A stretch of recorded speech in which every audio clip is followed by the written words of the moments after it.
Hi friends, ఒక మనిషి ఎప్పుడూ దిగులు పడుతూ ఉండేవాడు. తన జీవితమే ఎందుకిలా ఉంది, తనకే ఇలా ఎందుకు జరిగింది, అందరూ బాగున్నారు, తనే ఇలా ఉన్నాను, తన జీవితమే ఇలా అయిపోయింది, ఇలాంటి ఆలోచనలతోనే కుంగిపోతూ ఉండేవాడు. ఒకరోజు అలాగే దిగులు పడుతూ కూర్చున్న సమయంలో ఒక డేగ ఒక కొమ్మ మీద వాలింది. తను వేటాడి తెచ్చుకున్న జంతువుని పీకను తింటూ ఉంది. ఆ డేగను చూసి, ఆహా, ఆ డేగ జీవితం ఎంత హాయిగా ఉంది, బట్టలేసుకునే టెన్షన్ లేదు, ఇల్లు కట్టుకోవాలనే టెన్షన్ లేదు, నచ్చినప్పుడు ఆహారం వేటాడి తెచ్చుకుంటుంది, కడుపు నిండా తినేస్తుంది, హాయిగా ఎగిరి వెళ్ళిపోతుంది, రోజంతా తనకు నచ్చినంతసేపు ఎగురుతూనే ఉంటుంది, నచ్చిన చోటుకు వెళ్తుంది అనుకున్నాడు. జీవితం అంటే డేగదే అనుకున్నాడు. డేగ జీవితమే హాయిగా ఉంది అనుకున్నాడు. నేను డేగనైతే ఎంత బాగుండు అనుకున్నాడు. నేను కూడా అలా ఎగిరి వెళ్ళిపోతే ఎంత బాగుంటుందో అనుకున్నాడు.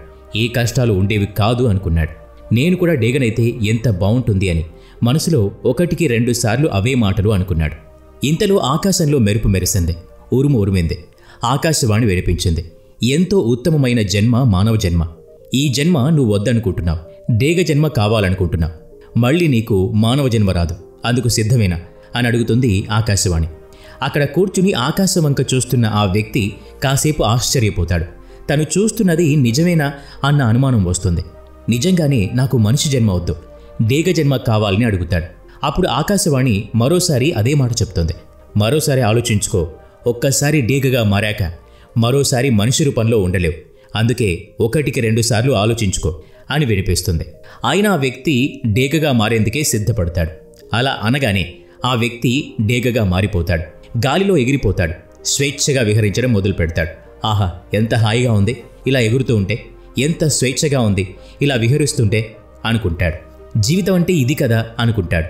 ఏ దిగులు లేకుండా బతకడం ఎంత ప్రశాంతంగా ఉంది అనుకుంటాడు. ఇప్పుడు చాలా హాయిగా ఉంది అనుకుంటాడు. నిజమైన జీవితం ఇదే అనుకుంటాడు. రోజంతా గాలిలో ఎగురుతూనే ఉంటాడు. కాసేపు రెక్కలాడించటం, కాసేపు రెక్కలు అలాగే ఉంచి పైకి కిందకు వెళ్ళటం. ఆహా, ఎంత ఆనందంగా ఉంది అనుకుంటూ ఉండగానే సాయంత్రం అవుతుంది. ఉండటానికి ఒక గూడు కావాలనుకుంటాడు. వెంటనే ఓ ఎత్తైన చెట్టు మీద ఒక గూడు కట్టడం మొదలు పెడతాడు. పుల్లా ఏరుకొచ్చి గూడు ఏర్పాటు చేసుకుంటాడు. హాయిగా ఈ గూట్లో పడుకుని పొద్దున్నే లేచి మళ్ళీ గాలిలో ఎగురుకుంటూ జీవితాన్ని ఎంజాయ్ చేయొచ్చు అనుకుంటాడు. హాయిగా గాలిలో ఎగురుకుంటూ వెళ్ళి వేటకి ఏదైనా జంతువు దొరికితే దాన్ని పట్టుకుని ఆకలి తీర్చుకుంటాను అనుకుంటాడు. అలా జంతువుల వేట కోసం బయలుదేరుతాడు. కానీ అతనికి వేటాడేందుకు ఒక్క జంతువు కూడా దొరకదు. ఇంకా వెతుకుతూనే ఉంటాడు. అలా ముందుకు వెళ్తుంటే ఒక అడవి కనిపిస్తుంది. అడవిలో వేటాడేందుకు ఏదైనా ఒక మంచి జంతువు దొరుకుతుందేమోనని ఆశపడతాడు. రోజంతా అడవిలో కూడా జంతువుల కోసం వేటాడుతూనే ఉంటాడు. కానీ అతనికి ఒక్క జంతువు కూడా దొరకదు. సాయంత్రం అయిపోతుంది. ఆకలితో, అలసటతో, నిరాశతో తన గూటికి చేరుకుందామని బయలుదేరుతాడు. అలసటతో మధ్యలో ఒక చెట్టు కొమ్మ మీద కూర్చుంటాడు. అప్పుడే దెబ్బ తగిలి పడి ఉన్న ఒక పావురం కనిపిస్తుంది. వెంటనే ఈ డేగ రెక్కలు విప్పుకుని ఎగురుకుంటూ వెళ్ళి ఆ పక్షిని పట్టుకుంటుంది. పొడుచుకుంటూ ఆ పక్షిని తినేస్తుంది. ఏదైతే ఏముంది, జబ్బుపడిన పక్షి అయినా సరే తినడానికి దొరికింది కదా అనుకుని ఆకలి తీరాక తన గూటికి చేరుకుంటుంది. వెళ్ళి హాయిగా నిద్రపోతుంది. పొద్దున్నే లేచి రేపు మంచి జంతువును వేటాడాలని నిర్ణయించుకుంటుంది. ఉదయం లేవగానే ఆహారం కోసం మళ్ళీ బయలుదేరుతుంది. అలా రోజంతా తిండి కోసం తిరుగుతూనే ఉంటుంది. ఎంత తిరిగినా వేటాడేందుకు ఎక్కడ ఒక్క జంతువు కూడా దొరకదు. తిరిగి అడవిలోకి వెళ్తుంది. అడవిలో కూడా అంతటా గాలిస్తుంది. కానీ ఎక్కడా తిండి దొరకదు. ఇక లాభం లేదనుకుని తిరిగి గూటికి వెళ్లేందుకు బయలుదేరుతుంది. అలసటతో ఒక చెట్టు మీద కాసేపు ఆగుతుంది. నిన్నట్లా ఒక జబ్బు పడిన పక్షో, ఎగరలేని పక్షో తనకి దొరక్కపోతుందా అని ఆశపడుతుంది. కానీ సమయం ఎప్పుడూ మనకి అనుకూలంగా ఉండదు కదా. ఆ రోజు ఎలాంటి పక్షి దొరకదు. నీరసంతో అలాగే గూటికి చేరుకుంటుంది. ఆ రోజు ఆకలి కడుపుతోనే పడుకోవాల్సి వస్తుంది. రేపు ఉదయమే లేచి ఎలాగైనా మంచి జంతువు వేటాడి ఈరోజు ఆకలి రేపటి ఆకలి కూడా తీర్చుకోవాలనుకుంటుంది. అలా అనుకుని తన గూట్లో పడుకుంటుంది. మధ్యరాత్రి ఒక పెద్ద తుఫాను వస్తుంది. తుఫానుతో పాటు విపరీతమైన ఈదురు గాలులు కూడా వీస్తాయి. అంత పెద్దగా గాలులు వీచేసరికి డేగ గూడు ఎగిరి అవతల పడుతుంది. అలా పడినప్పుడు ఒక చెట్టు కొమ్మ బలంగా డేగకి గుచ్చుకుంటుంది. దాంతో డేగ తీవ్రంగా గాయపడుతుంది. భారీ వర్షం మొదలవుతుంది. రాత్రంతా వర్షం కురుస్తూనే ఉంటుంది. ఆ వర్షంలో తడవకుండా ఉండేందుకు ఒక చెట్టు కొమ్మ చాటున దాక్కుంటుంది. ఉదయం లేచేసరికి వర్షం ఆగిపోతుంది. ఎప్పటిలాగే పరిసరాలన్నీ పచ్చగా కనిపిస్తాయి. చెట్లన్నీ గాలులు వీస్తూ ఉంటాయి. కానీ గద్దె మాత్రం నొప్పితో బాధపడుతూ ఉంటుంది. గాయం సలపరంగా ఉంటుంది. రెక్కల్లో కుచ్చుకున్న కర్ర చాలా ఇబ్బంది పెడుతుంది. డేగకి వాటి రెక్కలే ఆయుధం. ఆ రెక్కలతోనే ఆహార వేట చేస్తుంది. ఆ రెక్కలతోనే దొరికిన జంతువుని కొట్టి కొట్టి చంపుతుంది. ఆ రెక్కలే లేకపోతే డేగకి ప్రాణం లేనట్టే. పైగా నిన్నంతా తిండి లేదు, రాత్రి నుండి ఈ గాయం ఒకటి. ఆకలికి తాళలేక ఏదైనా తినేందుకు, వేటాడేందుకు ఒక పక్షి దొరుకుతుందేమోనని ఆ నొప్పితోనే బయలుదేరుతుంది. కానీ ఎంత వెతికినా, చుట్టుపక్కల ఎక్కడ వెతికినా ఒక్క చిన్న పక్షి కూడా దొరకదు. ఆకలితో, నీరసంతో, నొప్పితో ఒక చెట్టు మీద వాలి కూర్చుంటుంది. మరో సమస్య ఆ డేగ కోసం ఎదురు చూస్తుంటుంది. 6-7 కాకులు ఈ డేగను విసిగిస్తాయి. పదే పదే డేగ మీద వాలుతూ దాన్ని ఇబ్బంది పెడతాయి. డేగ ఆకలితో ఉందని, దెబ్బ తగిలి ఉందని వాటి కూడా తెలిసిపోతుంది. అందుకే దాన్ని విసిగించడం మొదలు పెడతాయి. పదే పదే దాని మీద వాలుకుంటూ దాన్ని పొడుస్తాయి. దాంతో ఆ వేధింపులు భరించలేక ఆ డేగ అక్కడి నుంచి లేచి మరో చోట కూర్చుంటుంది.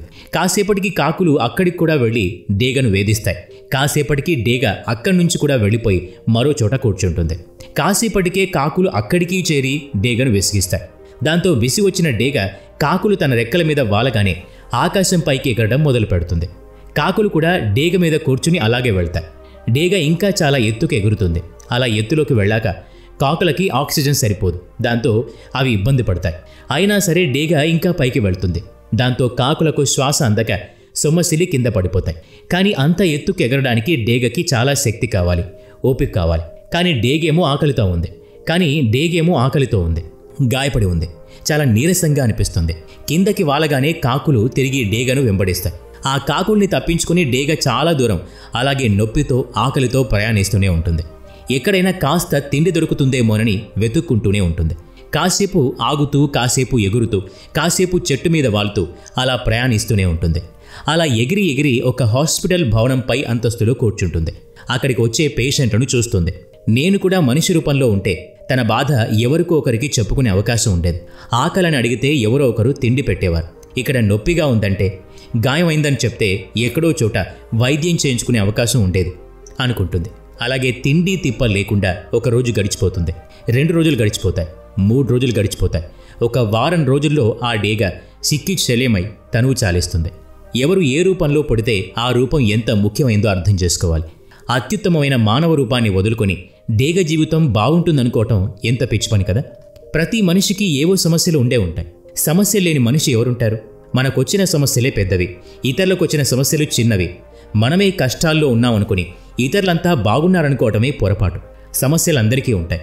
ఆ సమస్యల్ని పరిష్కరించుకునే దాన్ని బట్టి పరిష్కారాలు కూడా ఉంటాయి. ఆ పరిష్కారాల్ని వెతుక్కోవటంలో, సమస్యల్ని అర్థం చేసుకోవటంలో స్థిర చిత్తంతో ఉండాలి. అలాంటప్పుడే విచక్షణ కోల్పోకుండా ఉండాలి. స్థిరంగా ఆలోచించటం, పరిస్థితుల్ని అర్థం చేసుకోవటం, ఎదురయ్యే సమస్యల్ని ఎలా పరిష్కరించుకుంటామో ఆలోచించాలి. అన్నిటికన్నా ముఖ్యంగా ఒత్తిడికి దూరంగా ఉండాలి. అప్పుడే సమస్యల నుండి తేలిగ్గా బయటపడతాం. ఈ వీడియో నచ్చినట్లయితే లైక్ చేయండి, షేర్ చేయండి. ఇలాంటి మరిన్ని వీడియోస్ కోసం ఈ ఛానల్కి సబ్స్క్రైబ్ చేసుకొని బెల్ ఐకాన్ మీద క్లిక్ చేయండి. నెక్స్ట్ వీడియోలో మళ్ళీ కలుద్దాం. Thanks for watching.